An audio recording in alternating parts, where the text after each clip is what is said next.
કેમ છો? આશા રાખું છું કે તમે બધા સહકુશળ હશો. હું પણ સહકુશળ છું. આજે 2 જુલાઈ 2026નું કરંટ અફેર લઈને તમારા માટે હાજર થઈ ગયો છું.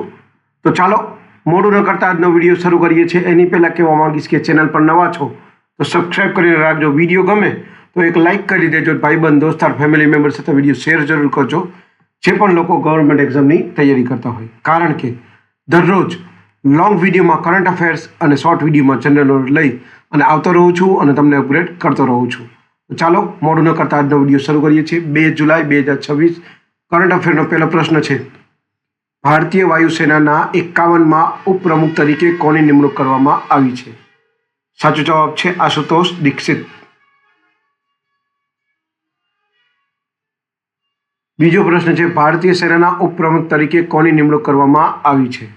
સાચો જવાબ છે સંદીપ જૈનની.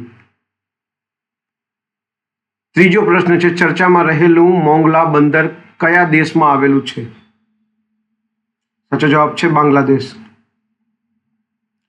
ચોથો પ્રશ્ન છે. બેડમિન્ટન વિશ્વ ચેમ્પિયનશિપ 2026નું આયોજન ક્યાં કરવામાં આવશે? સાચો જવાબ છે નવી દિલ્હી. પાંચમો પ્રશ્ન છે. ટેનિસ ટુર્નામેન્ટ વિમ્બલ્ડનનું 2026માં કયું સંસ્કરણ શરૂ થયું? સાચો જવાબ છે 139મું.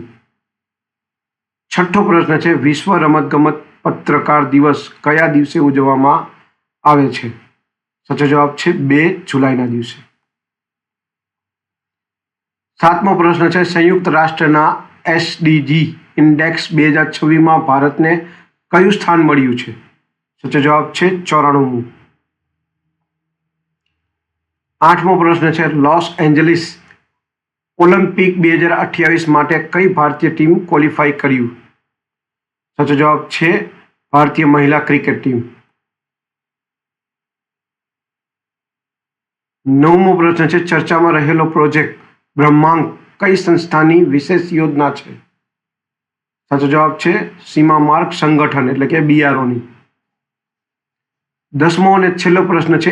SPG એટલે કે સ્પેશિયલ પ્રોટેક્શન ગ્રુપના નવા ડિરેક્ટર તરીકે કોની નિમણૂક કરવામાં આવી છે? સાચો જવાબ છે અમિત કુમારની. તો આ હતા 2 જુલાઈ 2026ના કરંટ અફેર્સ અને તેનો જવાબો. વિડીયો ગમ્યો હોય તો વિડીયોને એક લાઇક કરી દેજો. ચેનલ પર નવા છો તો સબસ્ક્રાઈબ કરીને રાખજો, કારણ કે દરરોજ લોંગ વિડીયોમાં કરંટ અફેર્સ અને શોર્ટ વિડીયોમાં જનરલ નોલેજ લઈ અને આવતો રહું છું અને તમને અપગ્રેડ કરતો રહું છું. તો આજ માટે આટલું જ. જય હિન્દ, વંદે માતરમ દોસ્તો.